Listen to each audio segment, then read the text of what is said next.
Entre les deux équipes, entre l'équipe de Magoutaye qui vraiment symbolise l'ancienneté ici à Thiénaba et entre Deggo. Donc on peut dire qu'il y a une opposition entre l'ancienneté et la jeunesse qu'on va assister ici à le stade communautaire de Thiénaba. On est en train de vous montrer donc l'équipe de Magoutaye, qu'on reconnaît vraiment quelques visages et dans le fond, si on parvient techniquement à faire quelques réglages sur le feuille du match, sur le côté technique, donc on va vous présenter les joueurs et leur dossard.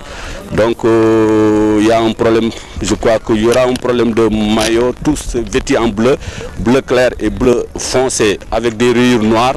Ça c'est l'ASC Deggo et là on voit que l'ASC Magoutaye est tout vêtu en bleu et blanc. Donc pour le moment c'est ça qu'on est en train de vous montrer. Donc on va bientôt suivre le démarrage du match, le coup d'envoi dans quelques instants. Mbokk yi asalaamaaleykum wa rahmatullah, ñu ngi leen di nuyu di leen présenter nag benn match bu war a am fii ci stade communautaire bu Thiénaba comme niñ leen ko doon waxee. Tey nag ñu amoon mbégte lool doon leen présenter matchu Magoutaye war a daje ak Deggo. mu nekk nag derby mooy lan? Derby mooy ñaari équipe yoo xam dañoo dëkk benn dëkk jigante ñoom ñooy daje tey te match yooyu en général dafay metti. ñu ngi gis ni Magoutaye ñoom ñoo sol maillot yu bleu yi ñoo taxaw noonu suñu côté nijoor voilà xamee nañ ci Abdou Diouf mu ngi noonu taxaw di wax ak joueurs yi. Donc dañ leen présenter la composition de l'équipe. Beneen côté bi ñu ngi fi gis ASC Deggo ñu sol jaune noir taxaw suñu wetu càmmeñ. Bu ko defee on va vous donner la composition des équipes. Magoutaye, donc on a pour gardien Birahim Gueye. De droite à gauche on a Gora Soare le numéro 2. On a aussi Modou Diakhaté le numéro 6, il y a Mbaye Sarr le dossard numéro 16 et Mbaye Kane. Ainsi se compose la défense de Magoutaye. Dans le milieu de terrain, on constate qu'il y a Moussa Ka qui porte le dossard numéro 13, il y a Abdou Saware le dossard numéro 15, il y a aussi sur le flanc droit, il y a Talamar qui porte le numéro 7, qui joue comme milieu de terrain excentré. Il y a Mohamed Baldé qui joue comme le rôle du numéro 10, mais qui porte le dossard numéro 17. Il y a Abdouka qui est sur le flanc gauche qui porte le numéro 10. Il y a Abdou Diouf qui joue en pointe, 9 qui porte le dossard numéro 11. On a comme remplaçant le numéro 12 Tafa Dieng. Il y a aussi le numéro 5 Sireja, il y a Moussa Ndongo qui porte le dossard numéro 3, il y a aussi Pam Maguette Nia qui porte le numéro 4. Il y a Baba Karba qui est sur le banc de tous comme SN. Il y a aussi Makhtar Dem qui porte le dossard numéro 14. On a pour coach Cheikh Tidiane Ndoye qui assure le coaching de l'ASC Magoutaye. Donc de l'autre côté on a l'ASC Deggo. L'ASC Deggo qui est composé comme ainsi. Dans les buts on a Mbaye Tall. Il y a aussi de droite à gauche Bada Ndiaye qui porte le dossard numéro 4. Il y a Cheikh Diop qui porte le numéro 5. Il y a aussi Adama Kamara qui porte le dossard numéro 11. Il y a Moustapha Mboup qui porte le dossard numéro 13. On a dans le milieu de terrain Mamadou Sissé qui porte le numéro 9. Il y a Mon Mboup qui porte le numéro 2. On entend l'arbitre qui donne le coup d'envoi. Donc on va terminer la composition des équipes. Il y a Mbaye Abdou Mboup qui porte le dossard numéro 8 comme milieu de terrain. Flanc droit comme excentré. On a Asphal du moins qui porte le numéro 15. Il y a Khalifa Tal aussi qui est de l'autre côté. Sans oublier Momodou Ndjegen qui porte le dossard numéro 10 qui joue comme pointe. Donc dans le banc de tous on voit il y a le numéro 17 Moussa Diallo, il y a aussi le numéro 6 Tal Kane, il y a Djibi Gueye Ibrahim Tal le numéro 12, il y a Modike Ndongo Mortal Fall, Alioune Faye et là on a comme coach Pape Abdoulaye Mboup qui fait le coaching de ASC Deggo. Donc le match vient tout juste de démarrer. On joue les premières minutes. On voit là-bas le ballon est sur les pieds. Attention hors-jeu du joueur de ASC Deggo. Donc ASC Deggo qui était en attaque. Donc là vraiment Il vient de commencer tout juste le match qui vient de démarrer. Donc Orjo qui va être tiré par le latéral droit de l'ASC Magoutay qui relance le ballon dans le milieu de terrain. Il y a Ablaye Faye, attention sur les bras du gardien de but de l'ASC Deggo. Relance pour le numéro 15 de l'ASC Deggo. Asfal qui va essayer, qui perd le ballon. Il y a le numéro 10, Abdouka qui manœuvre son partenaire, qui demande un soutien derrière. Il y a le numéro 4, Comandez, qui va essayer de développer le jeu, le de ASC Deggo qui essaie de se lancer, donc qui renverse la balle de l'autre côté. Donc ASC Deggo qui va essayer de manœuvrer à gauche, qui essaie de centrer, le joueur qui essaie de centrer, qui fait un bon centre dans les bras. Attention, occasion à côté, ASC Deggo a failli marquer.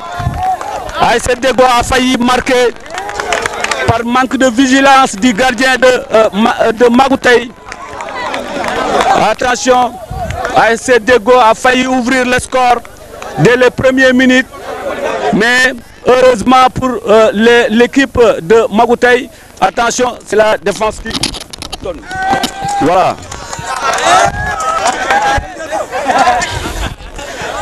Tous sur la poitrine de qui? Du numéro 8 de ASC Deggo, de Baye Abdou Mbou. Baye Abdou qui perd le ballon, qui donne au numéro de Abdouka qui va essayer de, attention, sauvetage du défenseur Cheikh Diop.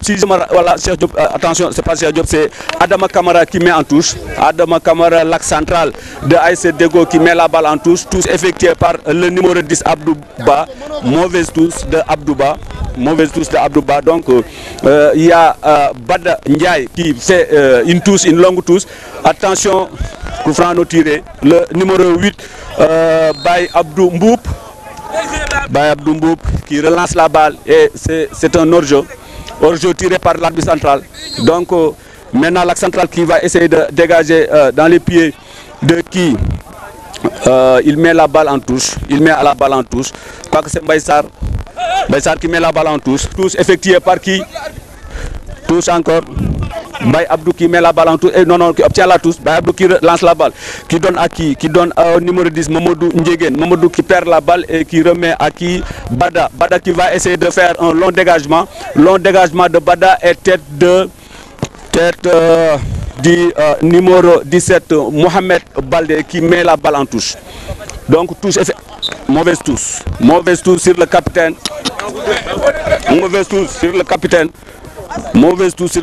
Donc le numéro 8, Baye Abdou Mboup qui fait une longue touche pour Abdou Diouf qui manœuvre et qui obtient un corner. Corner pour l'ASC Magoutay. Magoutay symbolise l'ancienneté ici. Voilà, il y a Abdou Sawaré de Magoutay qui va effectuer le corner.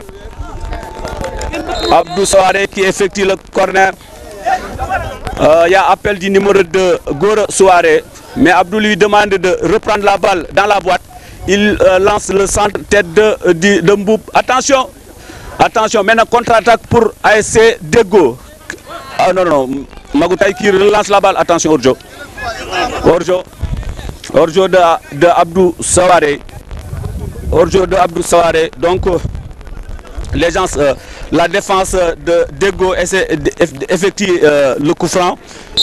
Il va effectuer le coup franc sur les pieds de Cheikh Diop, si je ne me trompe pas, qui fait un long dégagement, tête déviation sur la poitrine du numéro 7, Talakhar. Non, le numéro 7, si je ne me trompe pas. Voilà, donc la balle est en touche. C'est Khalifa Tal qui avait amorti. Le numéro 8, Baye Abdou, qui relance et touche. Touche de Baye Abdou Mboup. Donc le match, ici on est à l'estade communautaire de Thiénaba et pour le moment ASC Deggo 0 et Magoutay 0. ASC Deggo 0 et Magoutay 0. Donc on va passer, la touche va être effectuée par par le défenseur latéral. Non, c'est un coup franc qui va être effectué par l'axe central. L'axe central de Magoutey, le numéro 6, qui prend son élan, Moudou Diakhaté, qui prend son élan, qui fait un long dégagement vers le poteau corner et réception. Je crois que le ballon va sortir. Oui, le ballon sort. Le ballon sort. Le ballon sort. Donc le jeu va reprendre. Le jeu va recommencer. Le gardien place le ballon. Et il y a Cheikh Diop qui va essayer de dégager. Si je ne me trompe pas, non, c'est Adama Kamara qui fait un long dégagement. Tête de l'axe central de... Attention, le numéro 18 qui perd la balle. Qui perd la balle. Le 17 de Mohamed Baldé qui fait une mauvaise passe. Mauvaise passe. Cheikh Diop qui donne la balle à qui? À Mboup. Attention, qui met dans l'axe avec le numéro 10, Momodou Ndjegen qui perd la balle. Dégagement sur les pieds de Abdoulaye Sawaré. Abdoulaye Sawaré, attention. Le numéro 4, Bada qui essaie de donner une balle. Attention, l'arbitre ne dit rien du tout. Le numéro 15, sauvetage du gardien qui met en corner. Sauvetage du gardien qui met en corner. Sauvetage du gardien qui met en corner. Sauvetage du gardien qui met en corner. Donc le corner de la droite vers la gauche. Le corner de la droite vers la gauche. Le corner de ASC Dego qui va être tiré par qui le numéro 8 qui fait un bon corner. Attention. Le numéro 13 qui tire à côté.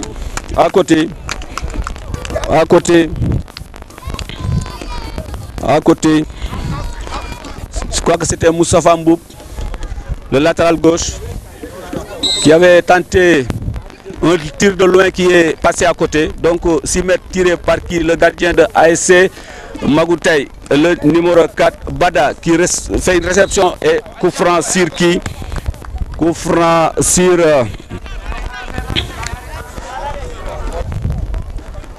Mormboup. Coup franc sur Mormboup. Coup franc sur Mormboup. Et il y a Khalifa Tal qui va essayer de tirer le ballon.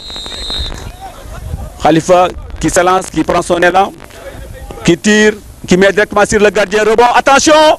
But! But d'ASC Dego de Mormboup. But marqué par Mormboup, le dossard numéro 2. Coup franc tiré par Khalifa Tal qui met directement sur le gardien et le gardien repousse et Mor profite de l'occasion pour ouvrir le score. Mor qui marque le premier but de ASC Dego. Mor qui marque le premier but de ASC Dego. Voilà Mor, le capitaine, qui marque le premier but d'ASC Dego. Mormboup qui marque le premier but d'ASC Dego. C'est un coup franc tiré par qui? Par Khalifa Tal et le gardien repousse. Et Mor marque. Maintenant le coup d'envoi est parti. Donc ballon latéralement repoussé qui met un bon dégagement pour le numéro 10 Abdouka. Attention, sauvetage. Sauvetage de l'axe central. L'axe central qui se bat. Cheikh Diop qui se bat. Cheikh qui se bat. La touche va être effectuée. Donc, la touche va être effectuée. Il y a Goro Sawaré qui va faire effectuer la touche, qui donne à Abdou Diouf. Abdou Diouf, tête d'Abdou Diouf qui fait une petite déviation et qui perd la balle. Maintenant, relance de qui? Attention. Attention. Il y a Baye Abdou qui fait une touche, qui donne à Abdou Sawaré. Passe le numéro 15 qui donne à qui? Mauvaise passe. Il y a tête plongeante. Mormboup qui fait après une ouverture qui donne au numéro 15 et l'arbitre signale un hors-jeu. Hors-jeu a dit monsieur l'arbitre. Il y a Goro Soare qui va s'empresser de jouer le bal arrêté. Donc voilà Modou Diakhaté. Donc c'est Modou Diakhaté qui va jouer ça. Modou qui fait un long dégagement dans l'accent dans la boîte. tête repoussée par la défense de ASC Deggo avec Abdoulaye Sawaré qui commet une faute. Attention, continuation, le numéro 15 qui met dans la boîte, attention, le 10 qui sort et qui perd le ballon. Non, le danger n'est pas écarté. Mauvaise passe et sauvetage en touche. Mauvaise passe et sauvetage en touche. Tous pour qui? Tous pour ASC Deggo de Thiénaba qui mène par 1-0. But marqué par Mor Mboup, le dossard numéro 2, sur une balle arrêtée et repoussée par le gardien de but. Donc le jeu va repartir. Mbokki comme ni ma leen ko doon waxee léegi fii ci stade communautaire bu Thiénaba ci diggante ASC Deggo ak Magitay pour fii ñu toll ni ASC Deggo moom moo mené par 1-0 benn bit ci dara bit boo xam ni Mor Mboup moo ko dugal ci benn coup franc bu amoon coup franc bi Khalifa Tall moom moo ko dóor góol bi delloowaat ko Mor daw ñëw rek daat koy mbëkk mu dugg loolu moo xew fii pour le moment moo fi xewagul waaye match bi mën nañ wax ni daanaka mu ngi doog a démarrer. Attention, contre-attaque du numéro 10 Mamadou Ndiéguène qui perd la balle. Mamadou qui perd la balle, qui perd complètement la balle. C'est un... Attention, le danger n'est pas écarté. Tire sur la 6 mètres. C'était vraiment une occasion de but. Qui n'est pas bien négociée.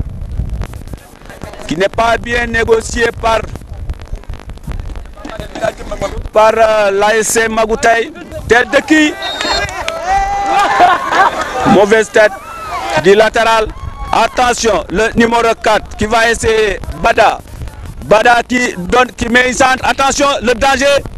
Le ballon n'est pas écarté. Le numéro 8, Baye Abdou qui va essayer de manœuvrer son partenaire.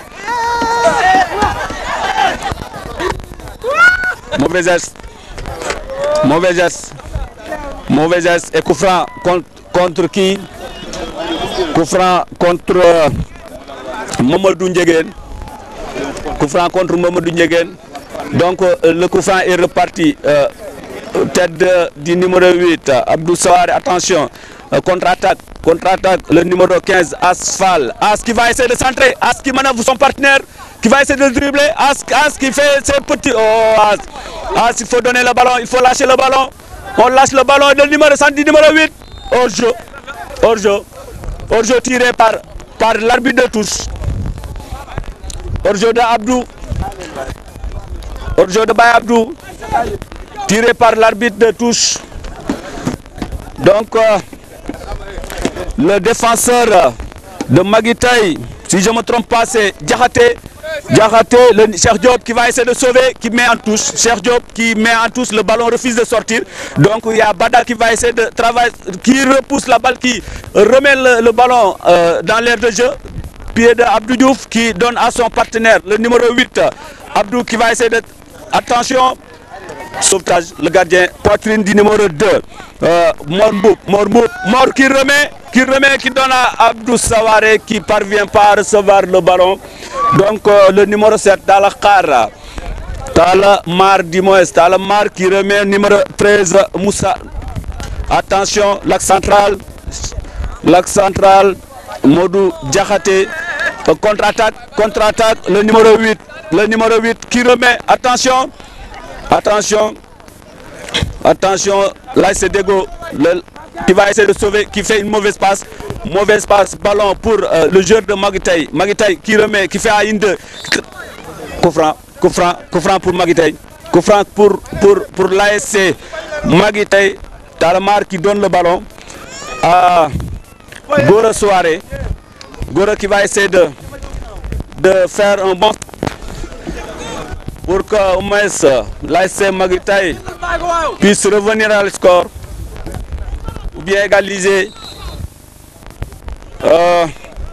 Gora qui s'élance, qui met dans la boîte au-dessus de la barre transversale.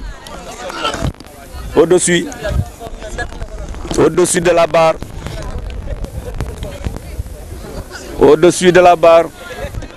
Donc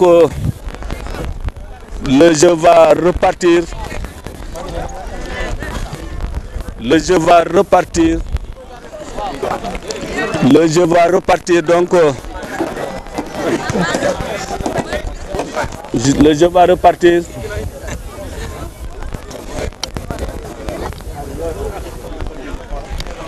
Donc touche pour qui? Touche pour Maguitaï, le latéral qui donne une touche. Voilà le défenseur, le numéro 5, Cheikh Diop, qui repousse le ballon. Qui repousse le ballon vers la touche. Cheikh qui repousse le ballon. Retouche donnée par qui? Tête du numéro 10 de Maguitaï et sur les bras du gardien. Sur les bras du gardien Mbaïtal. Mbaïtal qui va essayer de dégager, qui fait un long dégagement dans les pieds de qui? De Asfal. Asfal qui Khalifa qui perd le ballon. Khalifa, le dossard numéro 7, qui perd le ballon.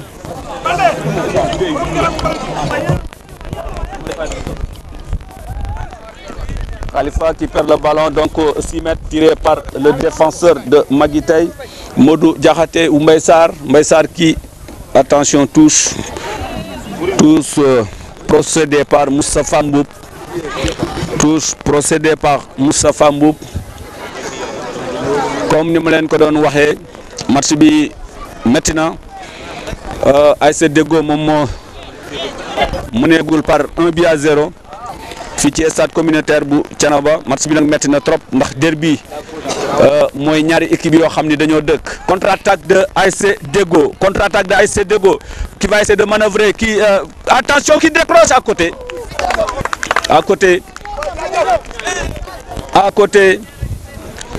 On voit une nouvelle occasion de ASC Deggo. Ouais, le numéro 7, Khalifa Tal, qui essaie de faire tout pour... Attention, le jeu va repartir. Ballon dans les pieds. Mauvaise passe. Et Abdoulaye Sawaré qui donne une tête. Qui dégagement dit. Attention, mauvais jugement du latéral de Mamka. Je crois que c'est Mamka, le numéro... Mamka, le latéral droit de Maguitaï. Donc le coup franc est parti. Attention, Mamka qui va essayer de déborder, qui obtient un coup franc. Donc le coup franc va partir de la droite vers la gauche. Coup franc tiré par Abdou Sawaré. Abdou Sawaré qui s'élance, qui va essayer de tirer le ballon, qui met dans l'axe. Attention, tête de qui? Tête de Ndiéguène dans les bras du gardien. Tête de Ndiéguène dans les bras du gardien. Le gardien qui dégage Mbaïtal. Mbaïtal qui dégage et qui... attention, mauvais jugement. Le numéro 15, Asfal, sur mauvaise passe, qui ne parvient pas à avoir le ballon. Voilà, touche pour Maguitaï, touche vers la touche. Asfal qui donne à qui? Qui donne au numéro 8. Le numéro 8, on se débarrasse complètement. Voilà, Abdou Sawaré qui va essayer, le numéro 15, qui va essayer de donner le ballon, qui trouve son partenaire, qui donne au numéro 13, Moustapha Mboub. Attention, c'est pas Moustapha, c'est Mamka. Mamka, centre sur les bras du gardien Mbaïtal. Mbaïtal qui relance, qui donne à Bada. Bada qui va essayer de trouver son partenaire. Démarqué du numéro 15, Bada qui fait une mauvaise passe. Touche de Bada. Bada qui tentait une passe pour Asfal. Mais finalement, il y a le numéro 2, Goro Soare, qui fait la touche, qui essaie de trouver son partenaire. Touche de Adama Kamara. Touche de Kamara si je ne me trompe pas. Donc la touche va partir. Gora Soare qui va essayer de trouver son partenaire. Gora qui trouve le numéro 17, Baldé, qui perd le ballon. Attention, le ballon repart. Contre-attaque pour ASC Deggo qui va essayer de trouver As, qui fait une mauvaise passe, qui fait un petit pont, qui trouve As. Attention, coup franc.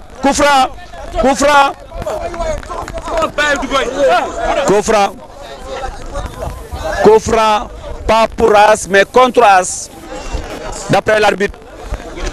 Coup franc, pas pour As, mais contre As d'après l'arbitre. Donc, coup franc qui va être tiré par Gora Soare. Coup franc, ou bien c'est Momodouka. Attention, mauvais jugement. Le numéro 11, Adama Kamara. Adama qui met en corner. Adama qui met la balle en corner. Adama qui met la balle en corner. Donc corner pour l'ASC Magoutaye. Corner pour l'ASC Magoutaye.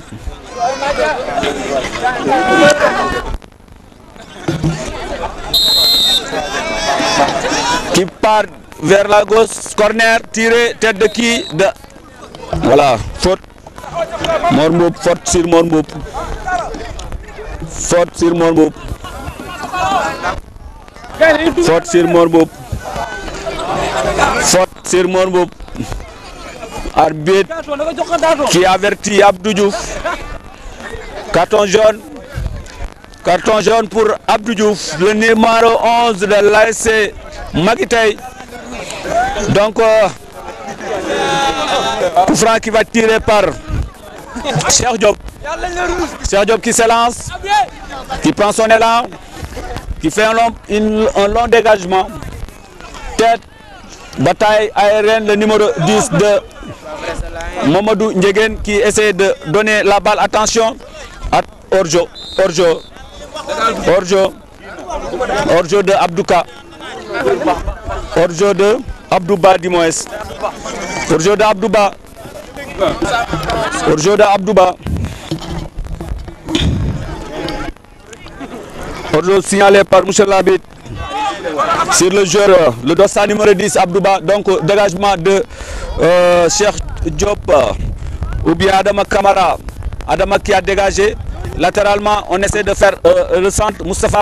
Moustapha qui va essayer de manœuvrer son partenaire, qui déborde, qui dégage, contré par le défenseur Abdou Souare qui donne à qui, attention, rude bataille là-bas vers le poteau corner. Donc, coup franc maintenant tiré. C'est le capitaine qui va essayer de se lancer pour tirer le ballon. Je crois que c'est Moudjahate. Moudjahate, le capitaine, qui obtient là-bas. Un coup franc qui prend son élan, qui fait un dégagement à les pieds de qui? De Abdou Ba qui perd le ballon. Attention, le numéro 17, Baldé. Baldé qui va essayer de manœuvrer, qui donne, qui obtient un coup franc. Baldé qui obtient un coup franc. Baldé qui obtient un coup franc. Donc, il y a Mbaïsar qui dégage, qui donne au numéro 10. Abdou Ba et corner. Corner de Magoutaye. Corner de Magoutaye. La gauche. Donc voilà. ASC Deggo Momo rawagul ben bit ci dara waye nak Magoutaye ñom aussi ñu ngi gorgorlu pour ñëwaat ci corner à côté. Corner mal exécuté. Corner mal exécuté. Donc le gardien va. Attention. Baldé. Non, c'est Adama Kamara qui donne une balle à son contre-attaque de As. As qui va aller en centre. As qui va essayer de centrer. Qui centre là au repoussé. Repoussé par le numéro 17. Attention. Le danger n'est pas écarté. Sur les bras du gardien. Sur les bras du gardien Birahim Gueye. Brahim Gueye qui fait un bon dégagement. Attention, le numéro 5, Cheikh Diop, qui met en corner. Cheikh qui met en corner le ballon. Donc, corner qui va tirer par Talamar. Non, Talamar. Oui, Tala qui va essayer de tirer le corner. Il y a Abdouba qui fait une appel. Appel de balle pour Abdouba. Voilà. Donc, Tala qui va tirer le ballon de la gauche vers la droite. De la gauche vers la droite. Tala, il y a le jeu de ASC. Attention, corner parti, repoussé par la défense. Bada As qui va essayer, attention, passe de qui? Voilà, Tala qui va essayer de remettre le ballon. Abdou Diouf, ballon sur le pied d'Abdou Diouf, donne à Abdou Souaré qui cherche son partenaire. Attention qui met dans le couloir et sauvetage de Cheikh Diop. Cheikh Diop qui sauve son équipe. Cheikh Diop qui sauve son équipe. Tous pour ASC Maguitaï. Tous effectués pour qui? Attention, centre sur la tête du numéro 11, Adama Kamara. Adama Kamara, le ballon. Attention, contre-attaque. Contre-attaque pour qui? Pour ASC Dego, qui va donner le ballon pour le numéro 10. Attention, danger, le gardien qui sort et qui repousse le ballon. Ablaï qui fait vraiment geste technique. Geste technique de Abdou Souaré. Geste technique de Abdou Souaré, le dossard numéro 15. Donc, coup franc, Adama Kamara, le dossard numéro 11, qui va tirer le coup franc. Adama Kamara qui va tirer le coup franc, voilà, qui met dans l'axe, tête manquée et dans les bras du gardien, Birahim Gueye. Birahim qui fait un long dégagement. Pour qui? Pour le numéro 8. Attention, le Bada qui donne à As. As qui va essayer de déborder, qui obtient un coup franc. Et qui obtient un coup franc. Mauvais geste. Carton jaune pour le numéro 2, Gora Souaré de Maguitaï. Carton jaune pour Gora Souaré. Gora Souaré qui obtient un carton jaune. C'est un mauvais geste et l'arbitre qui appelle au secours. L'arbitre qui appelle au secours, voilà.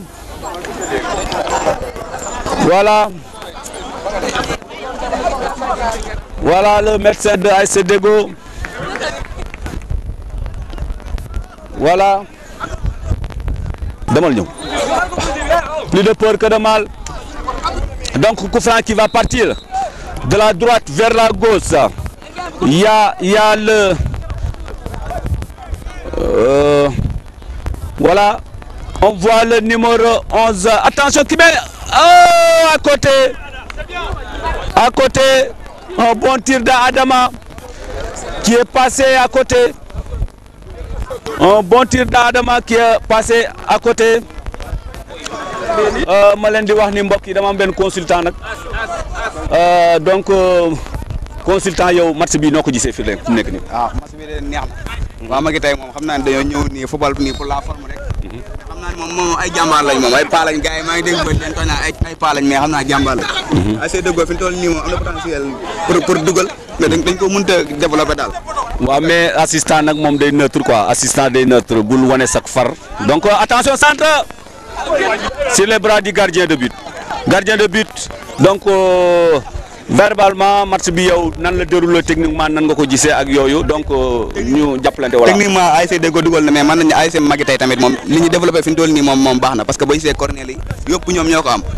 ak coup franc yi. waaw bal arrêté yi yu bari moom ñu ko am te mën na ñëw bal arrêté yi mën na ñëw dem ba génn ci ba dugal. Voilà donc numéro 8 bi voilà moom mooy joxe ballon bi noonu sur un mauvais passe relance dans l'axe il donne qui attention c'est Gora Souaré qui met le ballon en touche. Gora Souaré moom moo sànni ballon bi ci touche yi. waaw voilà donc kii yaakaar naa ne Bada moom moo koy def noonu. waaw Bada Ndiaye voilà comme latéral la rek Gora Souaré moom latéral la comme que ay gars yi mu ñëw pour jàppale ko. léegi il faut que mu tuusal bal pour gars yi nekk ay joueurs nekkaat en place. voilà numéro 9 boobu mooy kan. numéro 9 bi. non Adama Kamara. Voilà Adama Kamara seen nañ ni moom tamit vraiment jàmbaar la. Adama Kamara wala Mamadou Cissé. Voilà Mamadou Cissé. Adama Kamara mooy libéro bi. Voilà c'est ça donc centre sur les bras du gardien. Donc vraiment on s'emballe ici. On s'emballe. Ballon pour Mor Mboupa. Mor le dossard numéro 2. Mor le meneur de jeu qui trouve son partenaire dans l'axe. Déviation du numéro 10. Attention. Coup franc, mauvais geste. Et le numéro 6, si je ne me trompe pas, Modou Diakhaté qui s'excuse devant l'arbitre. Maman Diakhaté qui s'excuse devant l'arbitre. Et ASC Deggo obtient un coup franc, un bon coup franc. je crois le numéro 11, Adama Kamara, qui va essayer de... L'ASC Deggo a marqué son premier but avec un coup franc. Hein? Ouais, avec un coup franc. Frappé par Adama Kamara. Par Adama Kamara. Donc ils vont réessayer encore de marquer le deuxième but sur coup franc. Il frappe bien. Voilà, balle arrêtée de Adama Kamara, le gaucher magique de l'ASC Deggo qui met tout juste dans la boîte. À tête de qui? Oh, mauvais tête. Et l'arbitre qui siffle qu'il y a hors-jeu. Hors-jeu sifflé et signalé par l'arbitre de touche. Par l'arbitre de touche. Donc, yaakaar naa ni Diop match bi fi mu nekk nii neex na trop kay fi dool nii moom gars yi ngi joué li ñu man xam naa ne 1-0 la moom xam naa ne balaa mi-temps bi sax score bi mën naa gën a développé. Voilà c'est ça donc balaa mi-temps bi score bi xañ na mën na gën a développé c'est-à-dire li mu bëgg a wax foofu mooy balaa mi-temps bi war nañu mën a gisaat but soit ñu gis ASC Deggo dolli benn wala magi tey ñëw égaliser mais loolu yëpp c'est beau pour le spectacle. Donc juste il y a un coup franc de Abdou Sawaré qui met dans la boîte, tête manquée, attention, cafouillage, cafouillage et l'arbitre qui siffle, qui dit que vraiment il y a coup franc. Il y a coup franc. Il reste 3 minutes le temps additionnel. Voilà, juste notre consultant nous signale que vraiment le temps reste 3 minutes d'additionnel. Donc bientôt on va faire mi-temps pour se reposer un peu. Donc As qui déborde, qui va essayer de faire un bon centre. Centre de As, mauvais centre. Et le ballon revient dans les pieds de As. Attention au mauvais passe. Mauvaise passe de As, mais le ballon refuse de sortir. Ballon pour le numéro 8 d'ASC Deggo et mauvaise passe. As, je crois que ASC Deggo actuellement mu ngi téye match bi, mais techniquement il y a des petits réglages pour qu'ils puissent marquer leur deuxième but. Je crois que l'entraîneur de l'ASC Deggo a vu ces réglages, il va le faire pendant le mi-temps. Donc pendant le mi-temps, As nous dit notre consultant qu'il espère que vraiment l'ASC Deggo, l'entraîneur, le coach de l'ASC Deggo, Pape Abdoulaye Mboub, va faire ces petits réglages parce que je crois que le score pouvait avancer.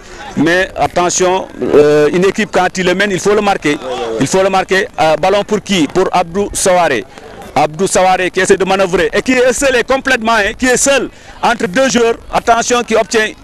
non, tous contre lui, tous contre Magitaï, donc tous pour ASC Deggo, tous sur le côté gauche. Donc le numéro 7 de l'ASC Deggo qui perd la balle, c'était Khalifa Tal. Hein. Coup franc pour Khalifa Tal. Je crois qu'il me semble blessé, hein, Khalifa. Il y a qu'un an de blessé. Oui. Mais warul garaaw. Non warul garaaw xam naa ne benn blessure bu ndaw la rek. waaw mais parce que entraînement yi passé amoon na benn blessure bu ndaw ci zone bi. mais xam naa ne wut ak garaaw quoi. waaw mais sama consultant yaakaar naa ni comme stade bi ñu am ren fii ci Thiénaba stade bu jeunesse bi yëpp kontaan la. waaw donc ñu ngi profité de l'occasion di remercier autorités municipales yi nga xam ni ñoom ñoo ñu defal stade bi commencement la rek ci kanam tuuti xañ na dinañ ci mën a revenir largement donc centre le jeu repart donc il y a faute mani di remercier Abdou Ning le PCR de Thiénaba di remercier aussi conseil rural bi yëpp di remercier peuple communauté rurale Thiénaba yëpp ci vraiment il y a mi-temps on va essayer d'approcher un peu notre fameux buteur Mor Mboup si nga am bi nga marqué but boobu léegi.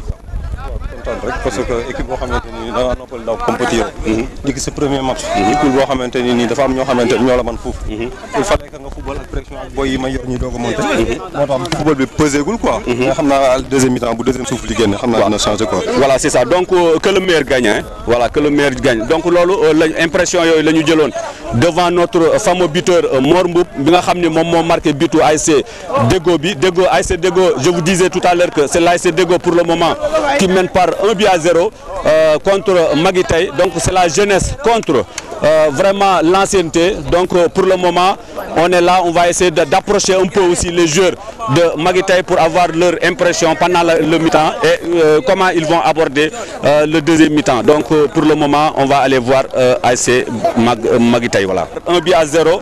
Donc jamono Déggo du moins moom moo mené par 1-0 Maguitaï dañu nekk ci mi-temps bi nag ñu doon laaj Ablaye Faye mi nga xam ne acteur la woon di ñu gis ko vraiment il a beaucoup s'efforcé pendant le premier mi-temps ñu laaj Ablaye yow ba yan impression nga am ci premier mi-temps bi ak nan nga bëgg a dundee deuxième mi-temps bi. par rapport ak ni ñu gisee match bi ñu démarré deuxième mi-temps bi dañuy jéem a tirer li conclusion ñu am ci premier mi-temps bi rek pour xool naka la ñuy régler situation bi quoi. d'après bu ñu waxtaanee fii ba pare après nañu xoolaat naka la ñuy xoolee def changement de tactique xam nga. waxtaan ak suñuy joueurs xool naka la ñuy defee noo xam te ni ñëpp ku nekk dina gis sa bopp. ba nga xam te ni équipe bi dina mën a dox quoi. parce que maintenant dafa am lu ñu manqué tuuti quoi. pression moo ñu manqué parce que ay mag lañ xam nga. du ñu mën def yenn action yi. loolu rek mooy suñu problème fi mu toll nii da nga def action doo ko mën a terminer. mais avec le temps nii dañ mën a rectifier wu quoi. waaw sur ce Ablaye may wax ni xañ na Maguitaï lenn lañ ko doon séentoo muy expérience. xañ na doole wala physique. mënu leen koo jaayante ak xale yi mais ci kaw xelu mag ngeen ci war a mën a génne est-ce que laajul aussi ci banc bi ngeen waxtaan yéen seen biir xool nan ngeen koy mën a lijjantee parce que nag footballu mag moom lijjanti la ba pare nan nga gisee loolu quoi. parce que ñëpp duñu ay anciens joueurs. ñenn ñi dañuy démerder. ñenn ñi daan nañ football. ñenn tam aussi am nañ problème. am naa problème boo xam te ni peut-être. mënu ma ko dévaler kii quoi am. devant les caméras. mais li ñu mën rek mooy. dañoo daje. ñi dañuy def magu tey. dégg nga. kon mag mu ñëw rek bëgg sport rek war nga cee mën a gis sa bopp quoi. xam nga. du am kenn koo xam te ne lay xaji wala ñu lay seen quoi. loolu mooy problème bi pour le moment. mais avec match yi du dem. nañu xool naka la ñuy seete ci groupe bi ñi nga xamante ni. ay ñu performant lañ ñu mën a continuer équipe bi. pour ñu mën a am ay résultats yoo xamante ni yu positif la quoi. waaw mais pendant le premier match là. il fallait que ñu xool xam nga parce que démarrage la. foofu mu am ay lacunes. bon boo retourné nekk ci ngay mën a def say réglage quoi. voilà donc ñu ngi lay remercier vraiment que le meilleur gagne. ñu am aussi deuxième mi-temps boo xam ni deuxième mi-temps bu excellent la remercier nañ la ci interview bi ñuy defal di wax suñu ci kanam tuuti on va entamer la deuxième période. Nous aimerons vraiment avoir une deuxième période un peu technique et un peu tactique et on verra du bon jeu. Donc c'était ici pendant la mi-temps au stade communautaire de Thiénaba. Donc dans quelques instants on va vous présenter la deuxième mi-temps, les autres 45 minutes. Occasionnellement ci mi-temps bi dañ fi dajeek benn ancien sportif ancien joueur dama juum sax mais ancien sportif amul mais ku doon def sport xañ na ba jël pause wala sax bàyyiwu ko moom moo ci nekk muy Alassane Diop qui a beaucoup apporté pour le football de Thiénaba ñun xam nañ ci dara on l'a vécu avec lui mu nekk suñu mag nekk koo xam ne ancien gloire la fii ñu dajeek moom du ñàkk nag ñuy profité ci occasion boobu am ak moom ñaari mots mais comment dire suñu première question bi ñu lay posé mooy ren yaakaar naa ni la ñu am clôture bi nga xam ne moom lañ ko clôturer terrain bi ma koy tuddee stade Diom wala stade bu communautaire bu Thiénaba donc yow ban impression nga ci am ak ban yëg-yëg nga ci am boo boolee li ci ginnaaw ak lu tey. alhamdulilah rabbil alamin maa ngi sant yàlla bu baax. moom mi ñu may jataay bi. li ci des maa ngi gërëm ñëpp ñi nga xam ne jàpp nañ ci moo xam muy autorité moo xam ñuy dëkk ci gox bi. lii comme dañuy ñoo xam ne dañuy dund ci sport wala dañuy pratiquer sport. kon buñ amee lu mel nii ndimbal la ci ñun. kon li may wax rek mooy sant naa leen gërëm naa leen ci loolu tey ñaan yàlla ñun ñi nga xam ne ñun ñëpp ñoo ko seq maanaam nekk doomu gox bi. kenn ku nekk def ci loxoom te xam ne rek noo ko bokk. waaw muy ñun. ñi nga xam ne xëy na léegi suñuy jarbaat suñuy doom ñoo fi nekk di yëngatu.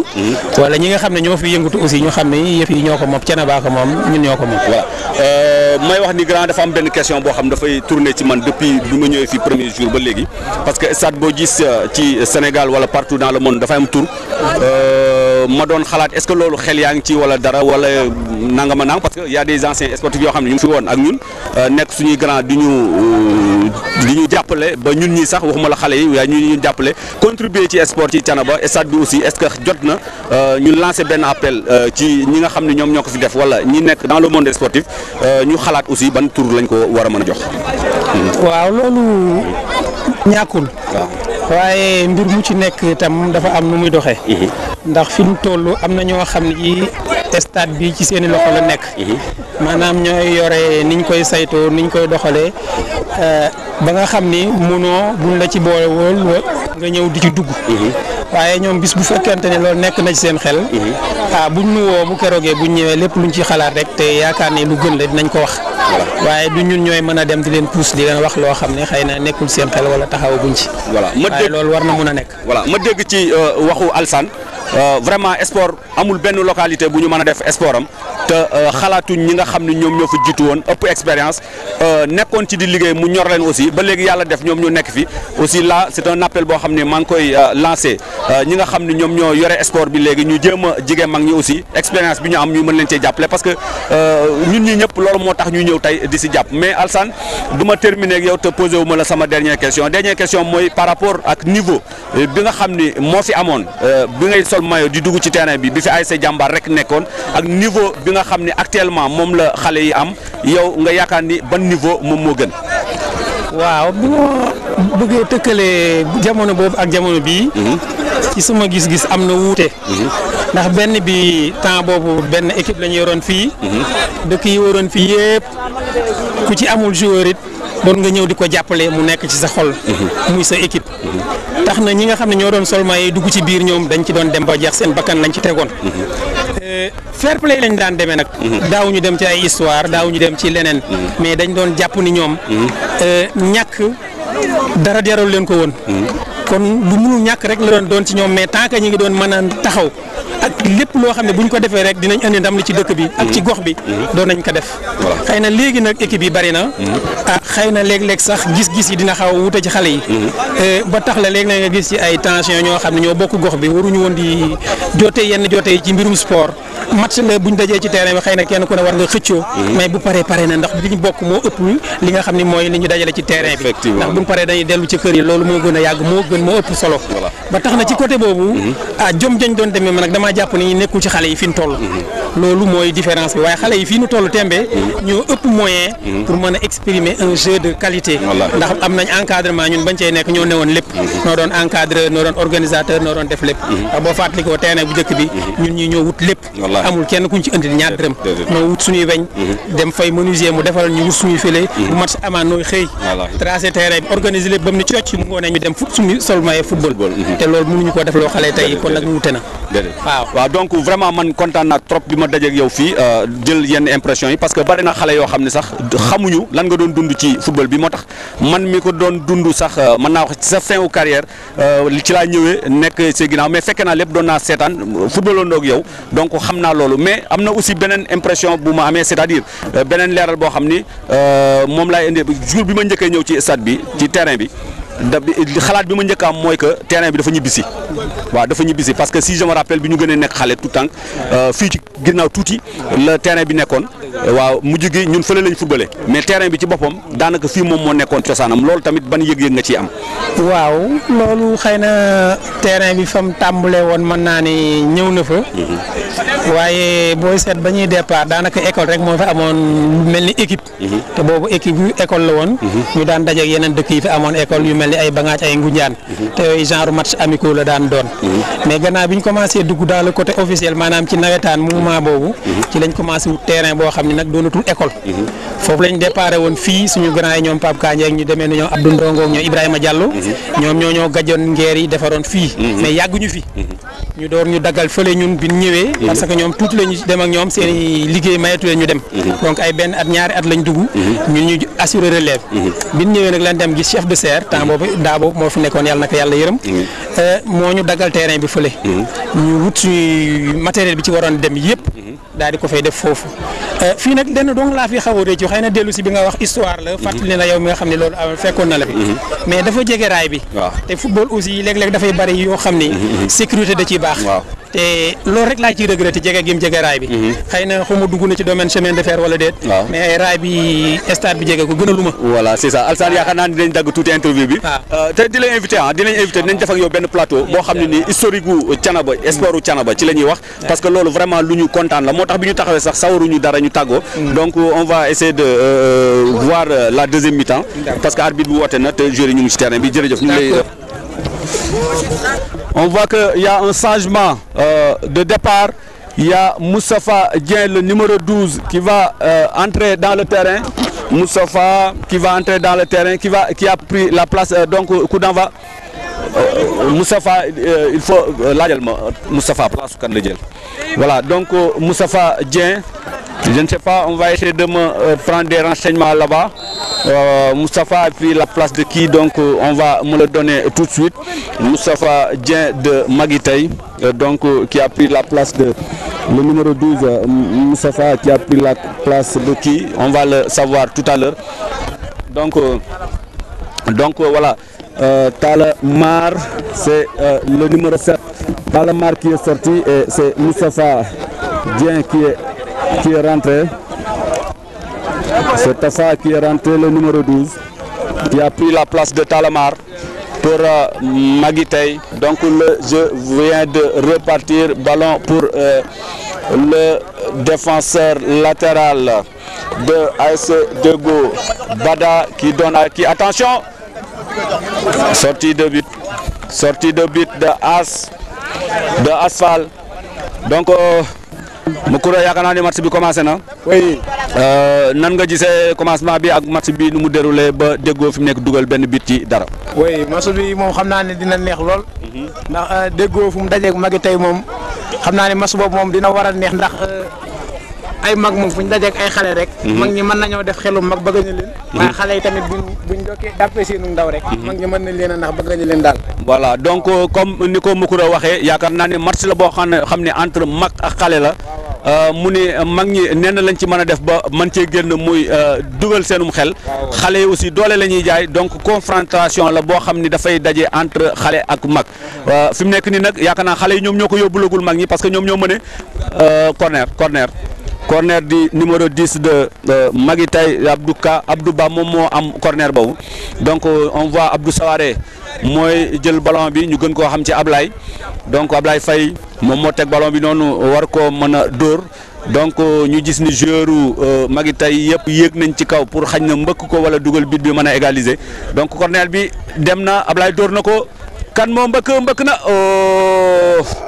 coup franc arbitre neen yaa coup franc arbitre mu ni coup franc am na foofu. oui coup franc am na foofu. parce que Moustapha Dieng ni mu dóoree bal bi. dafa xaw a laalaale tànkam dafa xaw a laale défenseur bi quoi mooy latéral gauche bi quoi muy Moustapha Mboub. waaw loolu tax arbitre bi sifflé coup franc quoi. voilà c'est ça loolu moo tax arbitre comme ni leen ko sama consultant waxee léegi noonu tax arbitre daal di hors-jeu par l'ASC Deggo qui benn ñu def benn hors-jeu ASC Deggo ñoo def benn hors-jeu la bal bi teg nañ ko. waaw stoppeur yi mooy teg noonu bali pour dóor orzo bi waaw mi ngi jàll xam nga moom jamonoy jàll na bal bi waaw mi ngi dóor mi ngi wax pour zori pour bu ñuy yëg pour bu ko dóoree ñu mën a def dara voilà bal bi dóor na ko. voilà tey nag damay liggéey ak benn consultant boo xam ne am na xam-xam ci football top waaw moom laa taxawal fa tey mu may jàppale ci reportage bi voilà bal bi tuus na. waaw ASC Maguitay ñoo moom tuus boobu ki ko tuus mooy Khalifa Tall. waa ji tuus na ko Ablaye Faye dafa mel ne xaw na gaañu tuuti ci kanam. ndax waa ji xam naa bi mu tëbee dafa protégé wu moo tax loxoom laal ko ci kanam gi. ci bakkan bi la dal. waaw man est-ce que je vois que vraiment l'ASC Maguitay ne tient pas le jeu. Mor Mboup qui perd attention qui fait rude bataille Mor Mboup qui perd le ballon qui donne à Mama Diakhaté ballon pour qui Moussa qui fait une centre sur la tête de Tafa Moustapha qui attention le gardien qui sort et qui attrape le ballon. waaw góol ba yaakaar naa génn na ba jàpp ballon bi. c'est bien attrapé quoi par Mbaye Tall. waaw s'appelle le gardien. waaw nga wax olof nag dégg nga waaye ma wax olof. góol bi Mbaye Tall la tudd moo jàpp bal bi noonu jàpp bu rafet la ko jàpp. te protégé wu na ba benn jour du ko mën a gañ quoi. voilà kon góol bi vraiment il s'est bien défendu comme l'a dit notre consultant Moukura il a dit que le gardien a bien protégé le ballon et ça techniquement on le réclame au gardien de but. On voit que si notre caméraman bëgg mën nañu woon loolu y a Pape Abdoulaye Mboub bu nekk ci touche yi di coacher le coach ASC Deggo Pape Abdoulaye Mboub voilà centre attention sur les bras du gardien waaw gardien bi dafa mel ni deuxième mi-temps bi moo tànnee première mi-temps bi voilà dégagé na ballon bi attention Abdou Diouf qui perd la balle qui perd la balle, le numéro 7 de l'ASC Deggo. Khalifa Tal qui dribble, qui perd la balle. Ballon pour Abdou Diouf qui fait une touche de balle, qui donne à qui? Moussa Ka qui essaie de dribbler, qui déborde sur le plan, coup franc, anti-jeu waaw. Maga xale yemunu. waaw bu mu ko tegee ëppoon rek sa waa ji daa daanu. waaw loolu mooy wane ni maga xale yemunu. waaw fi mu toll nii moom. waaw dooley mag. Il y a Pape Abdoulaye Ran qui va aller. Coup franc de Magitay qui va être tiré par Abdouba qui prend son élan, qui met une centre. Attention, tête de qui? De Mor Mboup qui repousse le ballon. Wow. Donc attention, Mama Diakhaté qui prend des risques. Contre-attaque. Abdou Diouf hors-jeu. Waaw Abdou Diouf dafa fanaan wala. Abdou Diouf dafa fanaan waaw yendu fa. Voilà, comme Abdou Diouf, d'après Mokro, il dit que c'est Abdou Diouf qui a passé la nuit là-bas. C'est un hors-jeu indiscutable. Il veut dire que c'est un hors-jeu indiscutable. Donc ballon bi voilà, c'est kan moo yore ballon bi doon. Khalifa Tal numéro 7. Voilà. Voilà, waa Tafa Mboup qui dribble va dina centré na bal bi daa raté terre dribble oh là là numéro 3 bi Tafa Mboup bal bi dina dem ma ngay contrôler passe waa génn na ma ngay génn action ba 2 pieds en l'air. Le ballon sera touche et le ballon sera un corner de ASC Deggo. Corner waa Deggo am nañ corner. Waa Deggo am nañ benn corner bi ñu ngi koy waaj a tirer noonu. Voilà vraiment on remercie notre consultant. Mokoura qui a parvenu à assurer l'intérim. Tout à l'heure quand je prenais mon téléphone, Mokoura il a assuré l'intérim. Oui. Voilà. Donc il disait que c'est un corner tiré par qui? Voilà, corner, Abdou Mboup qui va corner de la droite vers la gauche. Corner pour ASC Deggo de la droite vers la gauche. Qui va être tiré par Abdou Mboup qui s'élance, qui donne à Mor, tête de Mor. Attention! Oh! Occasion manquée. C'était dangereux et heureusement pour l'ASC Magitay. Touche, centre, attention, qui va essayer de centrer, qui centre, balle aérienne, tête de et coup franc. ndax da koo gàllal loxo bi. Voilà. nee na coup franc la ndax da koo gàll loxo bi. waaw daa dem bay tëb pour bali mu gàll ko loxo bi. voilà looloo tax arbitre tiré coup franc. voilà dégg nañ ma ko doon noonu ni mu ko waxee dafa jóg rek daal koy gàll loxo bi arbitre daal di tiré coup franc. Voilà, attention, bonne passe, occasion de but. Abdou Diouf qui va essayer de déborder. Abdou qui fait un bon centre, tête de. Oh! Occasion manquée, c'était extraordinaire. Ablaye failli marquer le but. Ablaye, ou bien c'est. Non, Moustapha Dieng def ko mooy bule. Moustapha Dieng da koo bule. Ndax daal dribble bal bi waa ji jël ko di dribble mu daal di koy téqatal. Loolu mooy téqatal. Da doon dribble mu daal di koy bule. Bule nag ak téqatal moom ñoo yem ci olof rek. Waaw waa ji teg na ko franc bi. Ndax arbitre da ko tiré léegi dóor dégagé na ko. Passe na ko benn joueur mu ASC Deggo. Bada Ndiaye qui dribble qui fait un passe. Bada Ndiaye. Waaw Bada Ndiaye.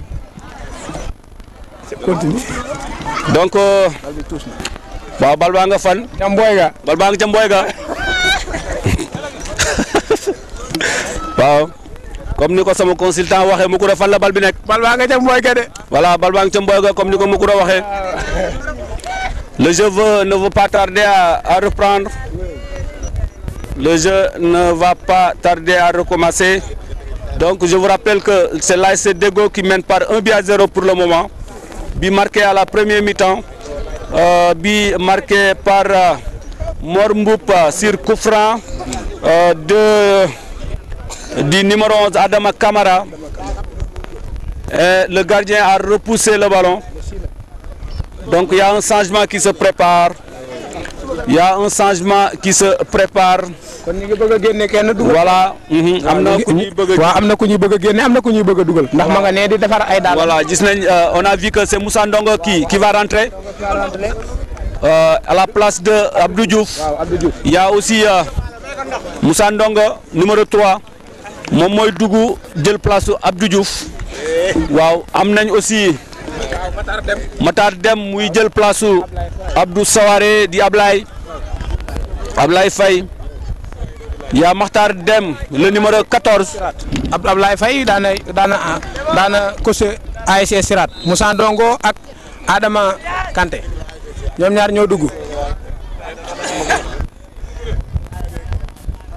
ballon récupéré par le ki dugg léegi moo yor bal bi ma paas na ko paas na ko Bada Ndiaye jël na bal ba teqatal na ko daanu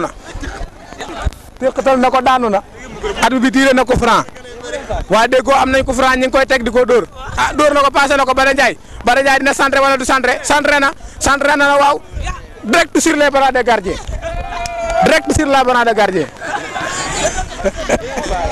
le ballon sera direct sur les bras des gardiens waaw ñoom ñaar ña ngay bëre ña ngay kii paas na ko Baye Abdou Mboub dina centré wala du centré defal na ko ca kanam ma ngay dribblé dina centré wala du centré centré na défense bi téye na ko oh là là direct sur les bras de gardien loxo ba góol ba jàpp na bal ba. Merci beaucoup. Oui. Donc le jeu vient de repartir. Ballon pour qui? Pour Moustapha coup franc contre Moustapha Mboub. Donc il y a Moussa Ndongo qui va s'affairer autour du ballon. Moussa qui s'affaire autour du ballon. Le dossard numéro 3 qui fait une longue touche. Mauvais passe. Ballon pour qui? Maman, le numéro... Attention, le numéro 7. Le numéro 7 de l'ASC Dego Khalifa Tall. Khalifa qui donne... Attention, longue balle, bonne ouverture. Qui marque non sur le bras du gardien. Qui relance le ballon. Donc le gardien qui relance le ballon, heureusement pour Magitay. Heureusement pour Magitay, centre Orjo. Attention, le jeu vient de recommencer. Moussa qui donne à qui? Tête du numéro 13, Moustapha Mboub. Touche effectuée par Moussa Ndongo qui donne à qui? Le numéro 8. Attention, le numéro... Baye Abdou, Koufran Sir Baye Abdou.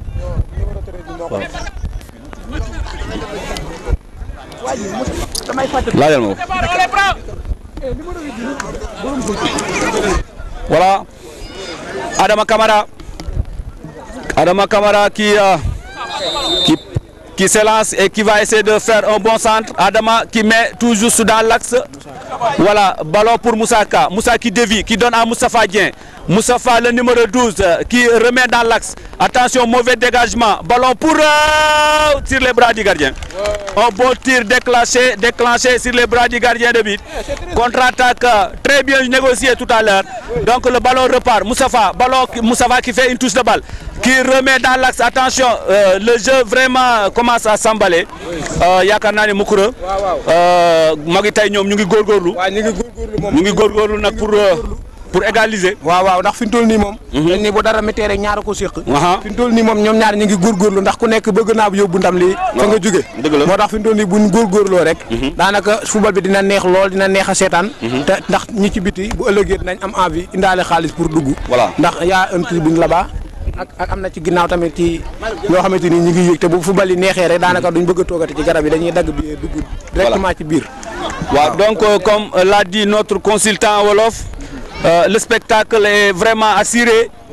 Le spectacle est assuré ici. On voit du bon jeu. Donc, et vraiment, attention, ballon pour Magitay qui donne une passe. Contre-attaque de qui? Le numéro qui est en face du gardien qui tire à côté. C'était vraiment plus facile de le rater que de marquer ce but. C'était plus difficile de rater. dama ne bu dee ñaar léegi mu dugg. lii am moom léegi ñu dugal. bu ko yaakaar naa ne occasion bi. raté ko sax moo gënoon a jafe dugal ko. waaw loolu moom dëgg. waaw donc yaakaar naa ni lu gën a jafe la def. waaw muy raté ko te yaakaar naa raté ko moo gënoon a jafe. waaw raté ko voilà c'est ça donc comme l'a dit notre consultant. oui. Tête sur les bras du gardien de but. Gardien de but. Coup franc. Waaw. waaw yaakaar naa nag jubluwu ko ci woon. waaw jubluwu ko ci woon mais. xañ na bal bi la doon yóotu. waaw da doon yóotu bal bi rek. voilà par loxo bi. voilà. gardien baa ngi noonu tëdd nag. voilà c'est ça. waaw xam naa ne fi mu toll nii bu tëddee tamit day rey temps mais loolu nag ci jeu bi la bokk. ndax boo gaañoo moom da ngaa war a tëdd ba sànni fi nga gaañu sedd nga door a continuer waat. voilà on vient de le voir tout de suite. Il y a Magitaï qui avait une grosse occasion, ratée par Abdouba. Abdouba devant les buts, vraiment qui devait marquer le ballon.